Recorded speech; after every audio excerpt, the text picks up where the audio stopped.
परमपिता परमात्मा पूर्ण ब्रह्म सारी सृष्टि के रचनहार, कुल मालिक कबीर प्रभु, कबीर देव, कबीर परमेश्वर यथार्थ आध्यात्मिक ज्ञान अर्थात तत्व ज्ञान को स्वयं ही आकर के वो ठीक ठीक बताते हैं। यहाँ के प्रभु, यहाँ के स्वामी ब्रह्म द्वारा, ब्रह्म ज्योति निरंजन काल के द्वारा भ्रमित यहाँ के नकली डुप्लीकेट संत ऋषि महर्षि जो वेदों, गीता जी व पुराणों से अपरिचित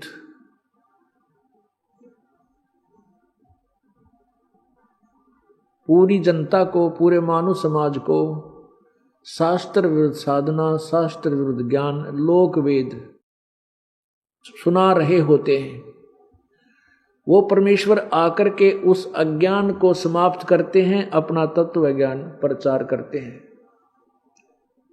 वो पूर्ण परमात्मा सर्वशक्तिमान, सर्वसृष्टि रचनहार स्वयं आते हैं, अपने तत्व ज्ञान को, अपनी प्यारी आत्माओं को, जो श्रेष्ठ आत्माएं होती हैं, अच्छी आत्माएं, पुण्यकर्मी प्राणियों को आकर मिलते हैं, उनको अपने तत्व ज्ञान से परिचित कराते हैं। इसके विषय में आपने सुबह के सत्संग में सुना, आपने सुबह के सत्संग में सुना कि पूर्ण परमात्मा कबीर देव, कबीर प्रभु सत्यलोक से आए और अपनी श्रेष्ठ आत्मा, पुण्य आत्मा संत गरीबदास जी 10 वर्षीय बच्चे को मिले और फिर उनको अपने सचखंड में लेकर गए, उनकी आत्मा को वापस छोड़ा। जब ऊपर के सारे व्यवस्था को दिखा करके ब्रह्मा का लोक, विष्णु जी का लोक, शिव जी का लोक, ब्रह्मा जी का लोक और इस ब्रह्म ज्योति निरंजन काल का द्वीप ब्रह्मलोक, सभी लोक, सभी ब्रह्मांड, फिर परब्रह्म के लोक, 7 संख ब्रह्मांड और अपनी व्यवस्था सतलोक में उस परमेश्वर ने गरीबदास जी को सब दिखाई और बताई। उसके पश्चात गरीबदास जी की आत्मा को शरीर में छोड़ दिया। उस समय गरीबदास जी के सब को, शरीर को जलाने की तैयारी की जा रही थी, अंतिम संस्कार किया जा रहा था, करने की तैयारी थी। उसी समय शरीर में हलचल हुई और परमात्मा की इस अमर वाणी को गरीबदास जी ने बोलना शुरू कर दिया। स्थानीय व्यक्ति, उस गांव के व्यक्ति परमेश्वर की वाणी को नहीं समझ सके कि ये गरीबदास बालक क्या बोल रहा है, जिस कारण से गरीबदास जी को बावड़ा कहने लगे, मेंटल, कि ये लड़का तो मेंटल हो गया। लेकिन इकलौता पुत्र और वो भी 12 वर्ष के बाद परमात्मा ने रजा बख्शी थी, तो ये सोचा सभी ग्रामवासियों ने, घर वालों ने, ये परमात्मा शुक्र है तेरा ये बालक जीवित हो गया, या लड़की गरीबदास जी की माता श्री इस बच्चे को देखकर जीवित रहेगी, नहीं तो ये मर जाती बिलख बिलख। कोई ना, जैसा भी बावला है, पागल है, बच्चा जीवित तो है। इस तरह संतोष पाया और गरीबदास जी अमृतवाणी बोल रहे थे, आंखों देखा ऊपर की परमात्मा के सचखंड की, और सर्व वेदों, 4 वेद, 18 पुराण, 11 उपनिषद, महाभारत, गीता जी, उन सभी का निष्कर्ष रूप ज्ञान अपनी सिंपल लैंग्वेज में, साधारण भाषा में कबीर परमेश्वर का दिया हुआ ज्ञान गरीबदास जी ने लिपिबद्ध करवाया, जो सतग्रंथ के नाम से प्रसिद्ध है, गरीबदास जी की वाणी। 3 वर्ष के बाद जब गरीबदास जी 13 वर्ष के हो गए और गरीबदास जी को बावड़िया कहने लगे, बावड़िया।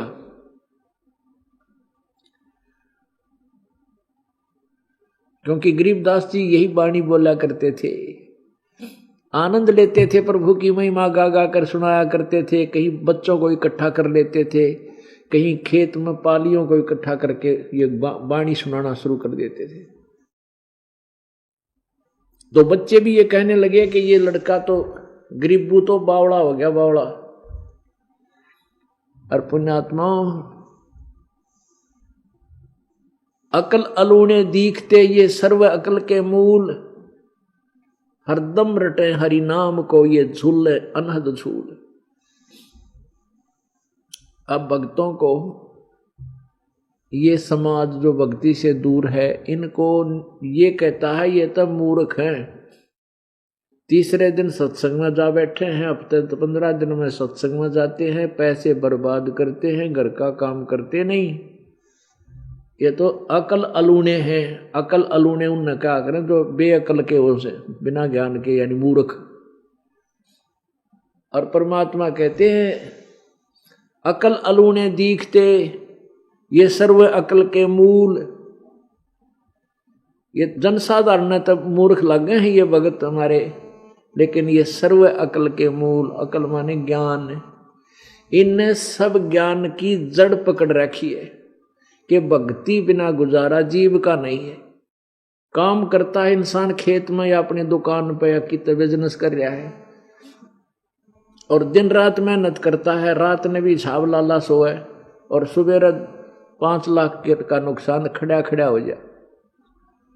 बताओ चतुरता और वो मेहनत के काम आई। उस मेहनत तो करनी है, लेकिन मेहनत में बरकत परमात्मा देगा। तो ये ज्ञान हमारे समझ में आ चुका है, इसलिए हम संसार की दृष्टि में चाहे बेशक न्यू लगते हों, भले ये समझते हो कि ये तो मेंटल हो रहे हैं, पागल है, तीसरे दिन बरवाड़ा सत्संग में भाग जाते हैं। तो आप जी के लिए परमात्मा कहते हैं अकल अलूने दीखते ये सर्व अकल के मूल, हरदम रटे भगवान को ये झूलने अनहद झूल। ऐसे ही गरीबदास जी को जनसाधारण तेनू कहा करता मेंटल हो गया, इसने और बात ना आती, पता नहीं के भाषा बोल रहे हैं। पुण्यात्माओं, 3 वर्ष बीत गए, इसी तरह कहानी चलती रही। एक दादू पंथ का एक दादू साहब वो हैं जिनको परमात्मा कबीर जी ऐसे ही मिले थे जैसे गरीबदास जी को मिले।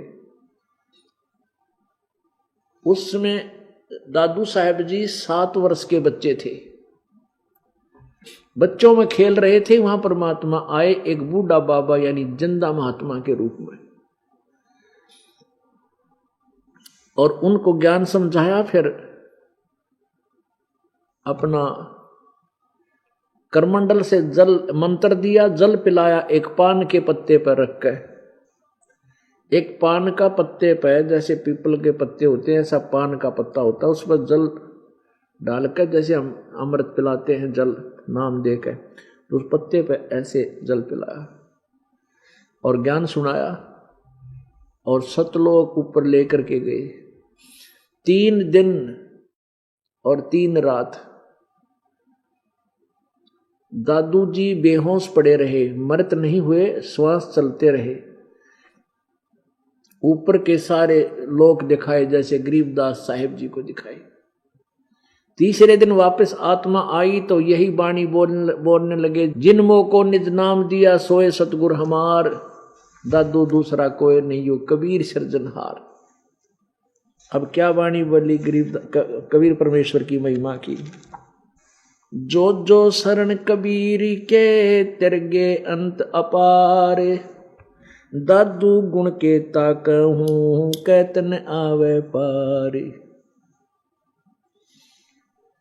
कबीर करता आप है दूजा ना कोई, दादू पूर्ण जगत को भक्ति दृढ़ावे सोए।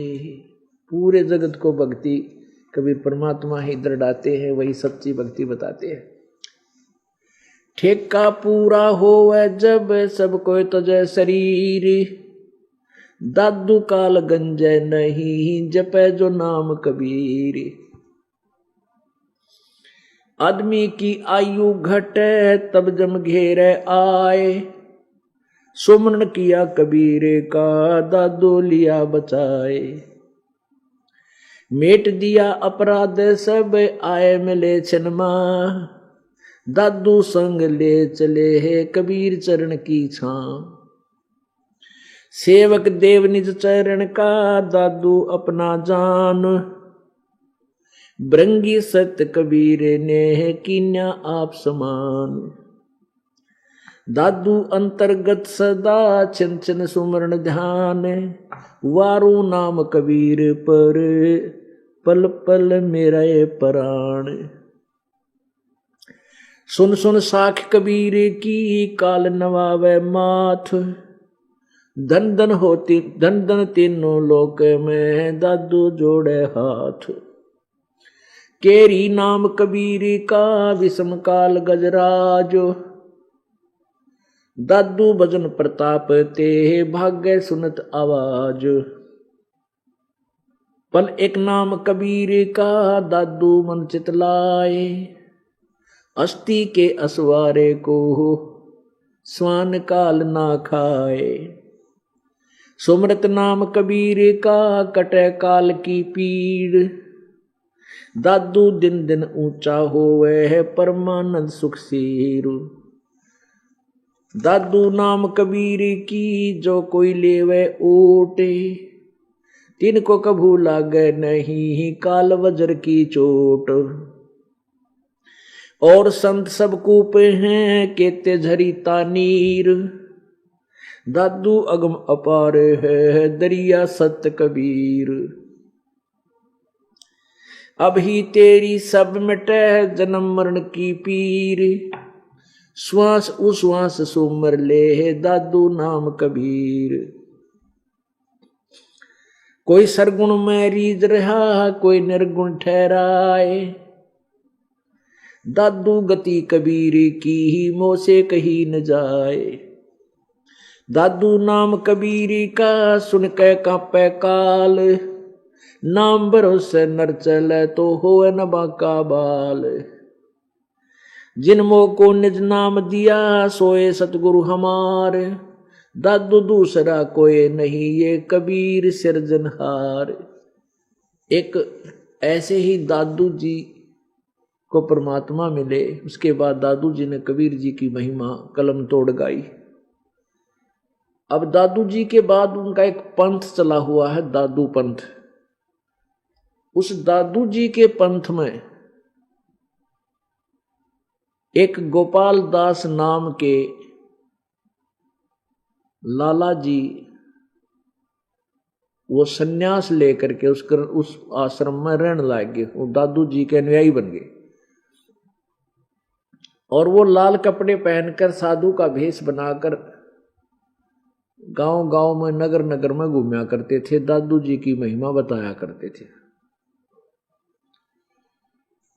उसका नाम था गोपाल दास, लाला जी गोपाल दास, क्योंकि उनका बनिए के घर का जन्म था। एक दिन छुडानी गांव में जहां गरीबदास जी परमात्मा की महिमा का प्रचार किया करते थे, वाणी बोलते रहते थे, वाणी बोलते रहते थे।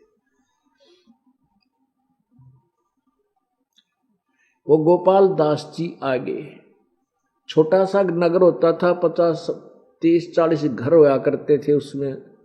सन 1730 की बात समझ लो, सन 1730।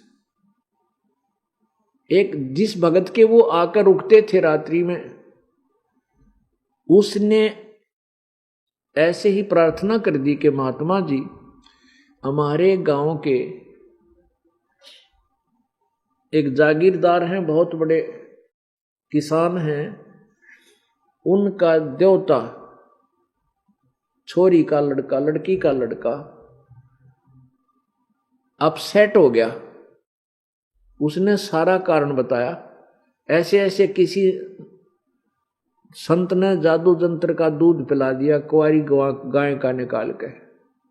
बच्चे ने पी लिया, उसके बाद वो पागल हो गया। अब जैसा भी गांव वालों की सोच थी उस तरह से उन्होंने उस संत को बताया और प्रार्थना की कि महात्माओं की विद्या को महात्मा ही काट सकते हैं, आप भी पहुंचे हुए महापुरुष हो और हमारी लड़की के लड़के ने स्वस्थ कर दो, आपका बड़ा एहसान होगा। तो गोपाल दास ने कहा कि लाओ बुला के लाओ उस बच्चे को। अब जिसके घर पर वो गोपाल दास महात्मा जी आए हुए थे वो गया वहां, वो शिवलाल नाम थे वहां, शिवलाल जी तो गरीबदास जी के नाना जी थे। उनसे प्रार्थना की कि ऐसे ऐसे हमारे एक महात्मा आए हुए हैं और वो कहते हैं कि अपने इस आपके देवते को वो स्वस्थ कर देगा, उसको दिखा लेते हैं। शिवलाल जी ने कहा बहुत अच्छी बात है, अगर ये बात हो जाता है बहुत ही अच्छा, ऐसा मानेंगे हमारा देवता ठीक हो जाए। तो उसने 2-4 भक्त आदमी और इकट्ठे हो गए, वो बच्चे गरीबदास जी को लेकर के गोपाल दास महात्मा जो 60 वर्ष का 60 वर्ष के ऊपर की आयु का था और गरीबदास जी 13 वर्ष की आयु के बालक। अब गोपाल दास जी के पास ले गए, प्रणाम करके सब भक्त वो बैठ गए गांव वाले और प्रार्थना की कि महात्मा जी सारी कहानी बताई, ये लड़की का लड़का है, इकलौता पुत्र है, ये पागल हो गया। एक साधु संत आए थे, उन्होंने एक गाय का दूध अपने जंतर मंत्र से निकाल कर प्या दिया छोरे ताई, यो मेंटल हो गया। अब गोपाल दास जी ने पूछा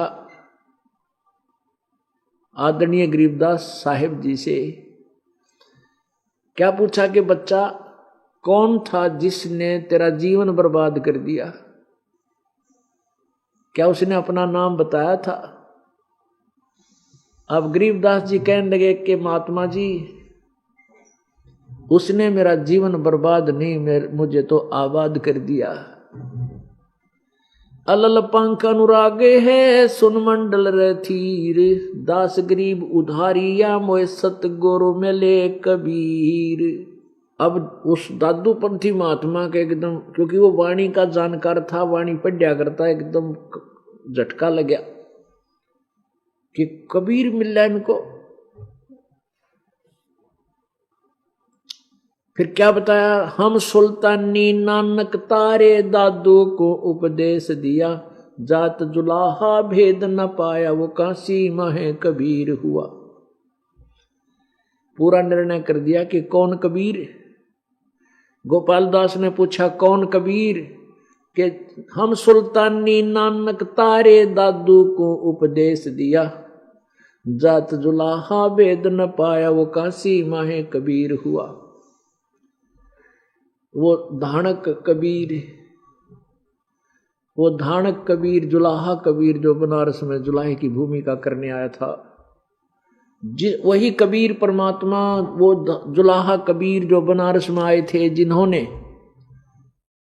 हमें, हम सभी को, किस किस को, गरीबदास जी को, अब्राहिम सुल्तान अधम, हम सुल्तानी, अब्राहिम अधम सुल्तान को सुल्तानी बोला है, हम सुल्तानी नानक तारे दादू को उपदेश दिया।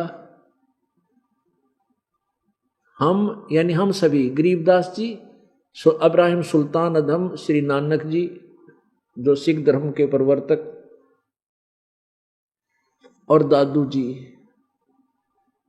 इन सब के गुरु कबीर परमेश्वर हैं। उन्हीं को वही आकर मिले थे जिंदा महात्मा के रूप में। नानक साहब जी को भी बेई नदी है एक सुल्तानपुर शहर के पास, बेई नदी में नानक साहब जी स्नान करने जाया करते, प्रतिदिन अपनी बहन नानकी के वहां रहते थे और एक राजा नवाब के यहाँ नौकरी करते थे मोदी खाने में। तो वहां नदी के ऊपर, दरिया के ऊपर परमात्मा एक जिंदा महात्मा के रूप बना कर गए थे। और नानक जी ने जो ही दरिया में डुबकी लगाई तो डुबकी लगाने के बहाने उनकी आत्मा को, शरीर को बाहर निकाल लाए, अब स्ट्रीम में जिधर से जला रहा था उधर ले जाके वापस शरीर तो बाहर रख दिया और सतलोक में ले गए नानक साहब की आत्मा को, सचखंड में लेकर गए। जब नानक जी ने परमात्मा को सचखंड में देखा, पूरा व्यवस्था देखी कि ये तो वही धानक बनारस में, परमेश्वर ने कहा कि मैं बनारस में, काशी में एक धानक जुलाहे की भूमिका करता हूँ, वहां गया हूँ, वहां आ जाना, आपको सत्य नाम दूंगा। तो नानक जी को जल में डूबा हुआ मान लिया सभी ने। 3 दिन के बाद नानक जी सुबह सुबह फिर उसी बेई नदी के किनारे फिर दिखाई दिए, क्योंकि वो आत्मा वापस छोड़ दी शरीर में। और नानक जी वहां देख करके उनकी बहन भी खुशी का ठिकाना नहीं रहा, जनता की खुशी का ठिकाना नहीं रहा, दुनिया देखने आ गई। और नौकरी पर चले गए, जाते ही 13 करके सबको बांट दिया। 13 से आगे गिनती नहीं करी, क्योंकि 3 दिन का सबका लेन देन बाकी था। और करके खजाना खाली शमशान घाट पर जा बैठे। एक उस वैसा चोला पहन के जैसा संत रूप में परमात्मा आए थे। और जब नवाब को पता चला कि भाई किसी ने चुगली खा दी कि नानक जी ने तो तेरा सारा काम बिगाड़ दिया, खजाना सारा खाली कर दिया, कुछ नहीं छोड़ा तेरे गोदाम में। जब नानक जी को वापस बुलाया गया, उसके सामने, उसके जीजा जी के सामने जो बहनोई था, जयराम नाम था उसका, जिसने नानक जी को अपनी शनाख्त देकर, अपने गवाही दे करके अपना गारंटर बनकर वह नौकरी दिवाई थी, उसके सामने सारा अकाउंट किया गया कि अगर कोई कमी बेसी पाई तो जयराम जी को से ले लूंगा, नवाब ने कहा था। जब गिनती की, अकाउंट किया तो पूरा हिसाब किताब पूरा हो गया, कोई पैसा कम नहीं, बल्कि 760 रुपये नानक जी की तरफ फालतू बच गए और नवाब का खाता पूरा हो गया। उस समय के 760 रुपये आज के 7.5 लाख, बल्कि 15-20 लाख के बराबर पैसे, रुपये समझो। तो नानक जी से कहा कि ले अपने पैसे, ये आपके हैं, ले जाओ। नानक जी ने वहीं छोड़ दिया कि मुझे नहीं चाहिए, गरीबा बांट दे। उस दिन के बाद ये पता चला कि भगवान कोई और है, हम किसी भगवान मान रहे थे। नानक जी हिंदू धर्म में जन्म होने के नाते ऐसे ही गीता जी पढ़ा करते थे, जो सिरफरे पांडे थे, ब्रजलाल पांडे, जिसने क्या है क्या नहीं पता था। श्री कृष्ण जी को सर्वेश्वर, महेश्वर, परमेश्वर, कबीर, क्या नाम है, विष्णु जी का अवतार, यही बताया करते थे। जैसी दंत कथा हम हिंदू धर्म में सुना करते थे। जब उन्होंने आंखों देखा अपने आंखों से कि ब्रह्मा विष्णु महेश की सतीथि क्या है और परम अक्षर ब्रह्म परमात्मा कौन है, वो तो कोई और है जिसकी पूजा करनी चाहिए। और उसने कहा कि मैं बनारस में मिलूंगा।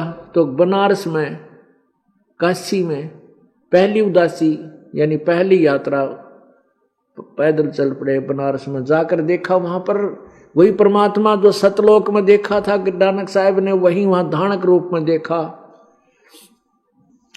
और अमृतवाणी बोली, फाई सूरत मलुकी वेश, ए ठगवाड़ा ठगी देश, खरा सियाणा भोता बार, ये धानक रूप रहा करतार। गुरु ग्रंथ साहिब पृष्ठ नंबर 24 पद 24 में महला पहला की वाणी लिखी है। महला पहला की वाणी श्री नानक जी की वाणी है। उन आंखों देखा लिखा कि फाई सूरत मुल्क की वेश, ये मोहनी सूरत जो मैंने सचखंड में देखी थी, ये वही परमात्मा धानक रूप में आज यहां विराजमान है। ये फाई सूरत मुल्क की वेश, ए ठगवाड़ा ठगी थे देश, खरा सियाणा बोता बार, ये धानक रूप रहा करता। कहने का भाव ये है कि ये कंसेप्ट क्लियर करना आवश्यक था। हम सुल्तानी नानक तारे दादू को उपदेश दिया, जात जुलाहा भेद न पाया, काशी माहे कबीर हुआ। पुण्यात्माओं, ये 3 पुण्यात्मा, अच्छी आत्मा, श्रेष्ठ आत्मा उस कबीर परमेश्वर की गवाह हैं। इन्होंने अपने एफिडेविट अर्थात अपनी अमृतवाणी में प्रमाण दे रखा है कि कबीर इज गॉड। और ये वही कबीर है जो काशी में, बनारस में धानक रूप में आया था, जुलाहे रूप में था। अब गोपाल दास गीते जो है आओ भाव बदल गए। वो तो सोचता ही रह गया कि ये बालक ये कहीं मेंटल है, ये तो भाई भगवान की अमृतवाणी बोल रहा है। परमात्मा बताते हैं अजब नगर में ले गए हमको सतगुरु आन, और जल के अगाध गति हम सूते चादर तान। हमने परमात्मा आकर के स्वयं लेकर गए थे, अजब नगर में सतलोक में लेकर गए थे। तो दादू जी की वही दादू जी के साथ परमात्मा ने किया ऐसा। गरीबदास जी को मिले, नानक जी को मिले, और भी बहुत से महापुरुष से, मुल्कदास जी को मिले, और गीसा दास जी को मिले, धर्मदास जी को मिले, महर्षि रामानंद जी को मिले। तो वो पुण्य आत्मा, श्रेष्ठ आत्माओं का आकर परमात्मा मिलता है। तो कहने का भाव ये है कि उस 60-65 साल के व्यक्ति गोपाल दास महात्मा बना बैठा था, उसने उस 13 वर्ष के बालक के चरणों में शीश रख दिया कि तो परमात्मा से परिचित आत्मा है, इसने भगवान प्राप्त हो चुका है, ये वाणी वैसे नहीं बोली जा सकती। और गांव वालों तुम इसको पागल कह रहे हो, तो भाई सर्व अकल का मूल ये तो पूर्ण संत है, परमात्मा का प्यारी आत्मा है। अब गांव वाला ने सोचा भाई यो बाबा जी भी मेंटल हो गया, इस बच्चे की गेला, इस बालक के साथ साथ फिर रहा ऐसे चरणा में माथा टेका है, और यूं कह रहा है कि हे गरीब महाराज जी, ये 65-60 वर्ष का गोपाल दास 13 वर्ष के बालक गरीबदास जी को कहते हैं कि आप ये अमृतवाणी लिखवा दो, मैं पढ़ा हुआ हूं, मैं आप ये वाणी लिख लूंगा, आप वाणी लिखवा दो। आने वाले समय में कलयुग में ना जाने कितने जीवों का उद्धार होगा प्रभु।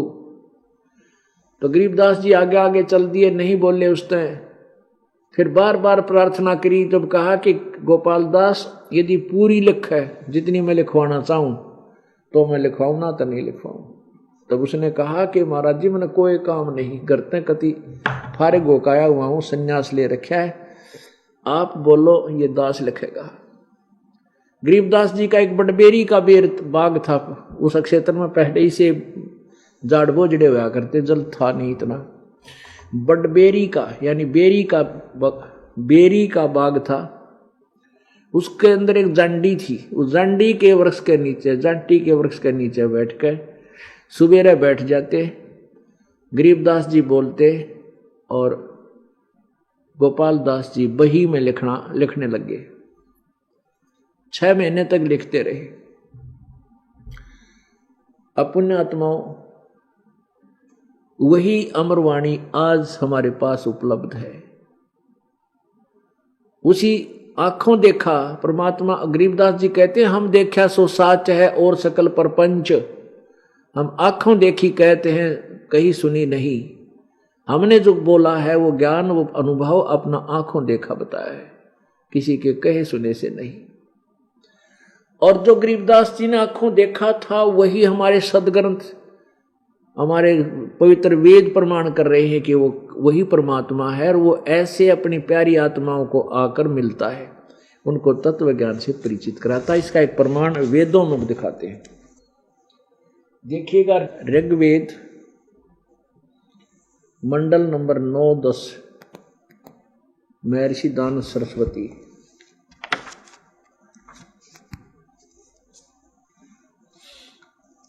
ये है प्रकाशक हैं सार्वदेशिक कार्य प्रतिनिधि सभा, महर्षि दान भवन, रामलीला मैदान, नई दिल्ली। ऋग्वेद भाषा भाष्य महर्षि दान सरस्वती कृत। ये कहाँ से छपा है? मुद्रक है prince of test printers, 1510, Pataudi house, Daryaganj, Nai Delhi.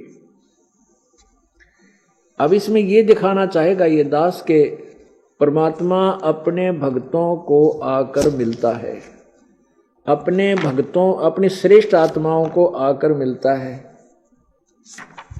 ये देखिए अध्याय मंडल नंबर 9 का सूक्त नंबर 86, मंत्र नंबर 26-27 में। ये देखिए पवित्र वेद, ये है ऋग्वेद मंडल नंबर 9 सूक्त नंबर 86 और मंत्र नंबर 26। इसमें क्या लिखा है? यज्ञ करने वाले यजमान के लिए परमात्मा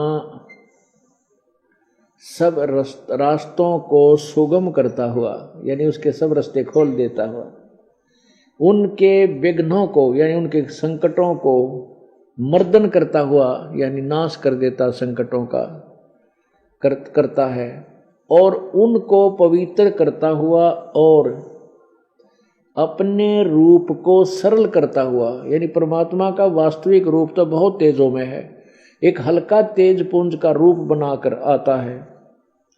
वह कांति में परमात्मा कबीर, इन्होंने कबीर को सर्वज्ञ लिख दिया। यहां देखो शब्द, यु कबीर अचो, कबीर अचो, ये कबीर, हम इसको कबीर बोल देते हैं, कबीर। इन्होंने कवि शब्द लिख दिया, कवि, कवि का अर्थ सर्वज्ञ कर दिया। यहां कबीर देव लिखना चाहिए था, फिर भी हम इन्हीं के शब्दों, हमने जो अपना कंसेप्ट क्लियर करना वो देखना है।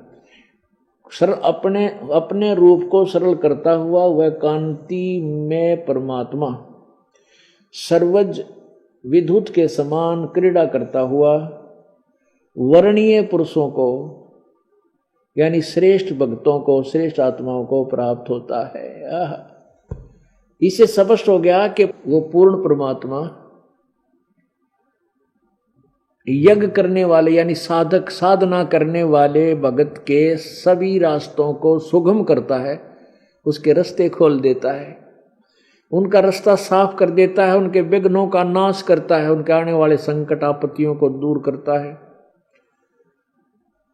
और उनको पवित्र करता हुआ अपने रूप को सरल करके, क्योंकि परमात्मा का वास्तविक रूप तो बहुत तेजों में है, दिव्य दृष्टि नहीं देख सकती, ये आंखों चरम दृष्टि नहीं देख सकती, उसको दिव्य दृष्टि से देखा जा सकता है। इसलिए अलका तेज पुंज का एक और शरीर बना करके अपने रूप को सरल करके हल्का करके वो परमात्मा कबीर क्रीड़ा करता हुआ यानी एक लीला करता हुआ अब वर्णीय पुरुषों को, श्रेष्ठ व्यक्तियों को प्राप्त होता है, अच्छी आत्माओं को आकर मिलता है। वो क्या करता है आगे देखो, मंडल नंबर 9 सूक्त 86 26 पढ़ लिया, हम इसको लिखें कबीर है वो परमात्मा, फिर उन्हीं की वजह से चलने दे। 27 में क्या लिखा है, प्रेम की वे सैकड़ों धाराएं जो नाना रूप में सतिथि को लाभ कर रही हैं, वे परमात्मा को प्राप्त होती है। प्रकाश पुंज परमात्मा को, तेज पुंज, प्रकाश पुंज कहो चाहे तेज पुंज, परमात्मा जो हल्का शरीर बनाकर आया है, तेज पुंज परमात्मा को बुद्धि वृत्तियां विषय करती हैं। जो परमात्मा ध्रुलोक के तीसरे पृष्ठ पर विराजमान है, एक देशीय है, प्रकाश स्वरूप है और बुद्धियां प्रकाशित करती हैं। अब ये है कि ध्रुलोक के यानी सतलोक के तीसरे पृष्ठ पर विराजमान है, यानी तीसरे मुक्ति धाम सतलोक में वो परमात्मा रहता है। अब एक तो ये हो गया कि भगवान सतलोक एक स्थान पर रहता है और वहां से चलकर आता है, अपनी प्यारी आत्माओं को मिलता है। अब दूसरा और देखें, अब ऋग्वेद मंडल नंबर 9 सूक्त नंबर 82, ऋग्वेद मंडल नंबर 9 सूक्त नंबर 82 और इसका प्रथम मंत्र में स्पष्ट किया है, परमात्मा साकार है, मनुष्य की तरह है। जो सर्वोत्पादक प्रभु यानी सबका उत्पन्न करने वाला प्रभु प्रकाश रूप यानी तेज पुंज शरीर युक्त है, सद्गुणों की वृष्टि करने वाला, पापों के हरण करने वाला, वह राजा के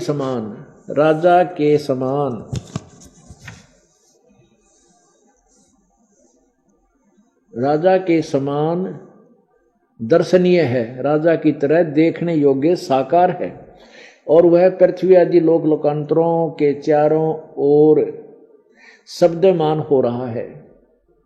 वह वर्णीय पुरुषों को, श्रेष्ठ भक्तों को, अच्छी आत्माओं को, जो दृढ़ भक्त हैं एवं दृढ़ भक्त हैं, उसको पवित्र करता हुआ प्राप्त होता है। उनको आकर मिलता है वो परमात्मा, और दृढ़ भक्तों को, अच्छी आत्माओं को मिलता है, आवाज करता हुआ, चलता गरजता हुआ आता है। जिस प्रकार विद्युत स्नेह वाले स्थानों को आधार बनाकर प्राप्त होता है, को आधार बनाकर प्राप्त, उसी प्रकार उक्त गुणों वाले परमात्मा ने इस ब्रह्मांड को उत्पन्न किया। आगे देखो तीसरे में सूक्त नंबर 9 मंडल नंबर 9 सूक्त 82 मंत्र नंबर 3।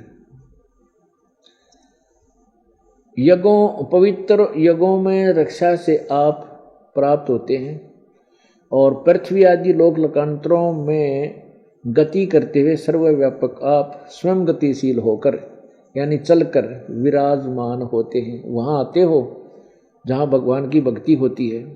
आप कैसे हैं? सबके तर्पक हैं, सबके रक्षक हैं, और बड़े बड़े गतिशील पदार्थों के नियंता हैं, और पृथ्वी आदि लोक लोकांतरों के केंद्र होकर सब में रक्षा को उत्पन्न करते हो। अब इन श्लोकों ने सिद्ध कर दिया परमात्मा कहीं एक स्थान पर है, वहां से चलकर आता है, और वहां वो राजा की तरह दर्शनीय है, देखने योग्य साकार है, और अपनी प्यारी आत्माओं को आकर मिलता है। आगे देखो वो कबीर है, ये तो क्लियर है ही। ये देखो ऋग्वेद मंडल नंबर 9 सूक्त नंबर 96 इसमें 16वें मंत्र में न्यू पूछा है कि हे परमात्मन, सर्वोपरि रहस्य श्रेष्ठ नाम जो आपकी तुम्हारी संज्ञा था, जो नाम है उसका ज्ञान कराएं, आप उसका हमें ज्ञान करा दो। इसमें वो ज्ञान कराया है कि वो परमात्मा स्वयं आता है और अपने पवित्र ज्ञान को कबीर गिरभी माने कबीर वाणी के द्वारा बोलता है। वो कबीर संत सोम, वो कबीर परमात्मा शिशु जगानम शिशु रूप में प्रकट होता है, वो परमात्मा ही होता है। आप देखो 18वें श्लोक में, अभी 17वां आपने देखा, 18वां देखो मंडल नंबर 9 सूक्त नंबर 96 का श्लोक नंबर 18। सोम स्वरूप परमात्मा पालन की इच्छा करता हुआ, जो महान परमात्मा देवयान और पितृयान इन दोनों से पृथक तीसरा जो मुक्ति धाम है उसमें विराजमान हो, उसमें विराजमान जो ज्ञान योगी, ये ज्ञान योगी का कहीं जिक्र नहीं संस्कृत में, ये इन्होंने, क्योंकि ये महर्षि दानंद के उस अज्ञान थ्योरी पर आधारित थे जिसमें सत्यार प्रकाश में उन्होंने फाइनल कर रखा कि परमात्मा निराकार है, और वेद कहते हैं साकार है, मनुष्य जैसा है, राजा की तरह देखने जोगा है, दर्शनीय है। तो उस आधार पर इन्होंने ज्ञान योगी लिख दिया, जबकि स्पष्ट है कि वो परमात्मा तीसरे मुक्ति धाम में बैठा है, विराजमान है, एक देशीय है। फिर देखो सोम स्वरूप परमात्मा पालन की इच्छा करता हुआ, जो वह महान परमात्मा, वो महान परमात्मा बड़ा भगवान देवयान और पितृयान इन तृतीयम धाम विराजम, वो तीसरे मुक्ति धाम में विराजमान है। यही इतना लिखना था उन्होंने बस।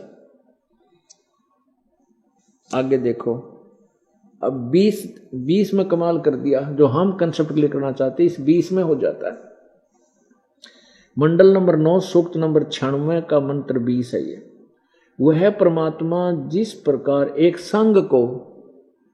संघ माने बहुत बड़े समुदाय को, बहुत बड़े व्यक्तियों को उसका सेनापति प्राप्त होता है, इसी प्रकार ब्रह्मांड रूपी कोश को प्राप्त होता है, होकर उच्च स्वर से गरजता हुआ वह ब्रह्मांड रूपी विस्तृत प्रकृति खंड में भली भांति प्रविष्ट होता है। कहीं से चलकर आता है वो परमात्मा, और ऐसे एक तत्वदर्शी संत बनकर, तत्वदर्शी संत यानी एक संत रूप में प्रकट होता है, और सतगुरु रूप में लाखों व्यक्तियों का, जैसे राजा एक बहुत बड़े संघ का सेनापति होता है, एक सेनापति होता है बहुत बड़े संघ का, ऐसे वो सदगुरु रूप में वो पूज्य होता है और उनका संचालक होता है, मुखिया होता है। वो ऐसे आता परमात्मा और वहां से गरजता हुआ अपनी वाणी को, चारों युग में संत पुकारे, कूक कहा हम हेल रे, हीरे माणक मोती बरसें ये जग चुगता ढेल रे। अपनी वाणी सौसम वेद में परमात्मा कहते हैं, चारों युगों में मेरे संत भी मेरी महिमा गा रहे हैं और हमने भी आवाज लगा लगा कर कूक कूक कर कहा कि तुम जो साधना करते हो वो डले ढो रहे हो और हम हीरे मोती रूपी सत साधना तुम्हें बरसा रहे हैं, तुम इनको स्वीकार नहीं कर रहे हो। चारों युग में संत पुकारे, कूक कहा हम हेल रे, हीरे माणक मोती बरसें ये जग चुगता ढेल रे। वही यहां पर प्रमाण है कि वो परमात्मा जब आता है, जैसे एक बहुत बड़े संघ का सेनापति मुखिया होता है, ऐसे वो बहुत बड़े अपने शिष्यों का मुखिया होता है, गुरु रूप में होता है। और देखो आगे इस बीच में चल रहे हैं, वह परमात्मा जिस प्रकार एक संघ को उसका सेनापति प्राप्त होता है यानी उनका मुखिया होता है, उसी प्रकार ब्रह्मांड रूपी को उसको प्राप्त होता है, होकर उच्च स्वर से गरजता हुआ उस ब्रह्मांड रूपी विस्तृत प्रकृति खंड में भली भांति प्रवेश होता है, यानी ऊपर से आता है सतलोक से और पृथ्वी आदि इन ब्रह्मांडों में प्रवेश कर जाता है। और जैसे कि मरियम माने मनुष्य, जैसे मनुष्य सुभर शरीर धारण करता हुआ, जैसे मनुष्य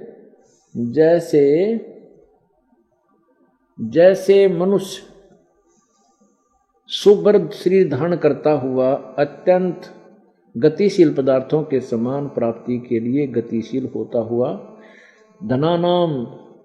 धनी व्यक्तियों के लिए कटिबद्ध होता है, ऐसे ऐसे।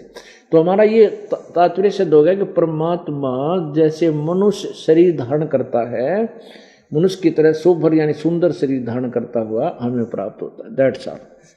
अब यही ये दास पहले ही आपको बताया करता था, जो पुराने भक्त उनको खूब पता है कि जब तक हमने वेदों को छुआ भी नहीं था, देखा भी नहीं था वेद कैसे होते हैं, उस समय परमात्मा ने हमें यही ज्ञान बताया था और परमात्मा की महिमा ये दास पहले से यही गाया करता था और सुनाया करता था।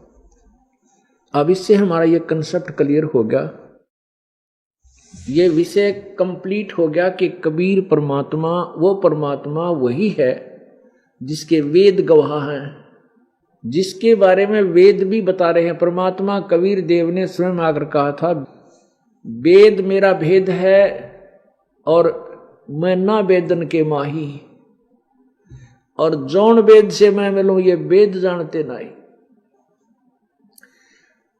परमात्मा अपनी महिमा सूक्ष्म वेद में, सौक्ष्म वेद में, अपनी ही अमृतवाणी में स्वयं ही वर्णन करते हैं।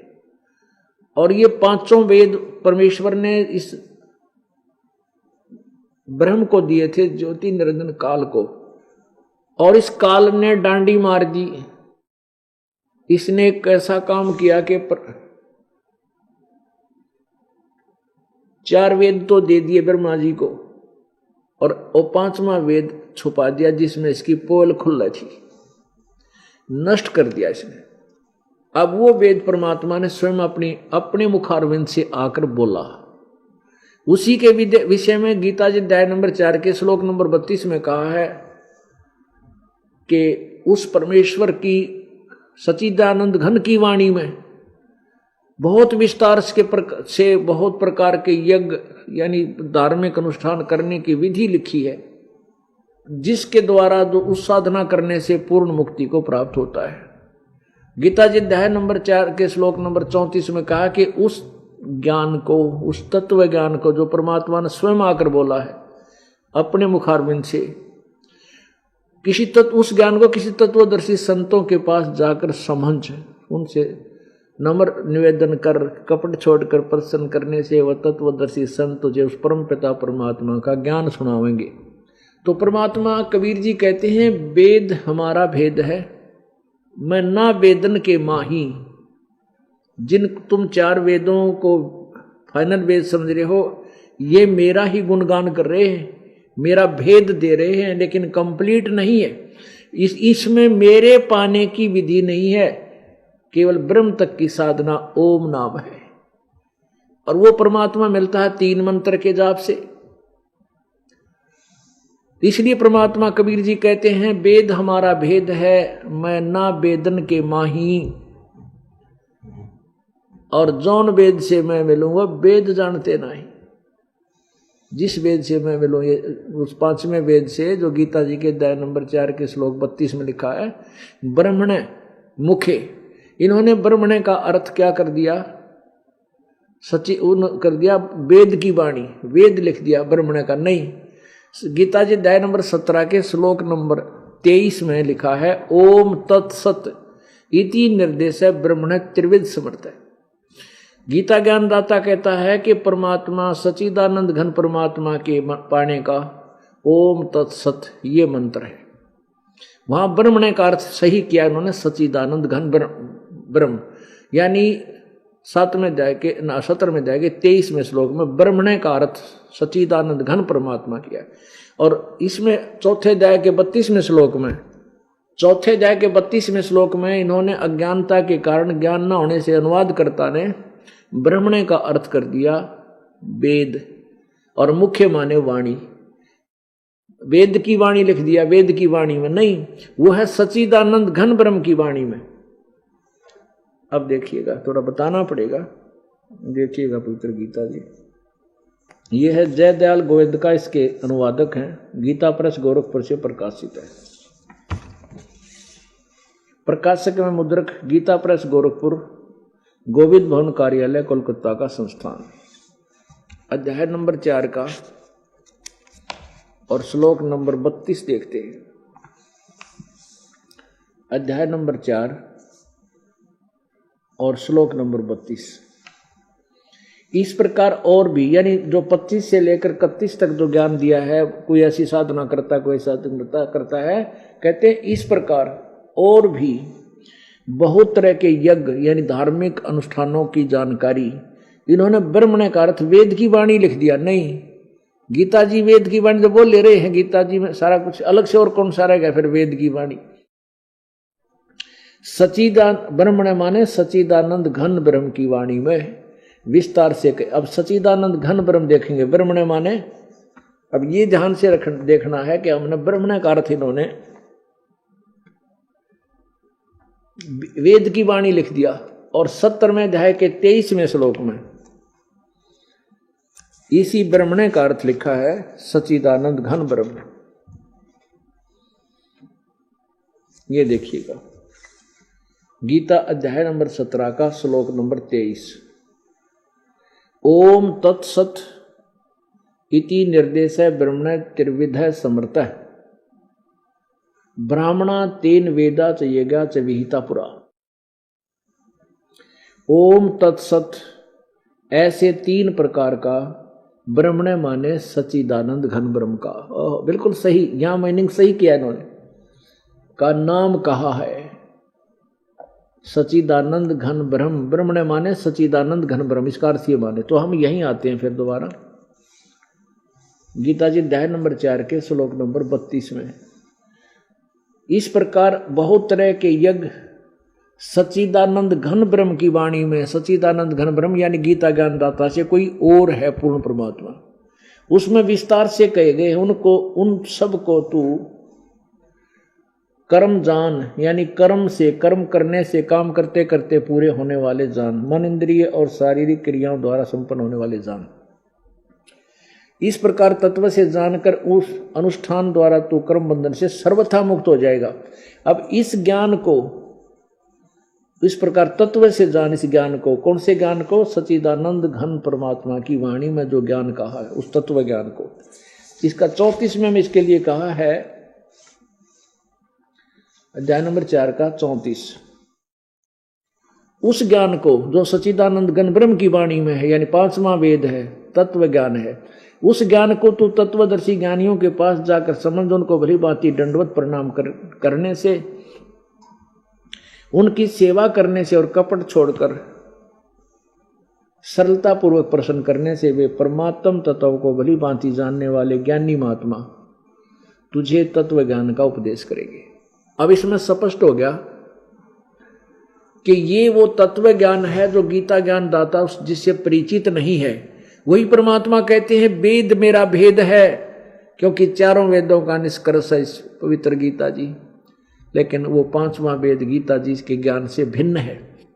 मैं मिलूं वेदन से नाही और जौन वेद से मैं मिलूं वो वेद जानते नहीं। इन चार वेदों में वर्णित विधि से मेरी प्राप्ति नहीं हो सकती, लेकिन महिमा मेरी ही बताई गई है। और जिस वेद से मैं मिलूं, जिस ज्ञान से मैं मिलूं, वो ये चारों वेद जानते ना, तो उसके लिए परमात्मा की वाणी हमें ये ज्ञान कराती है।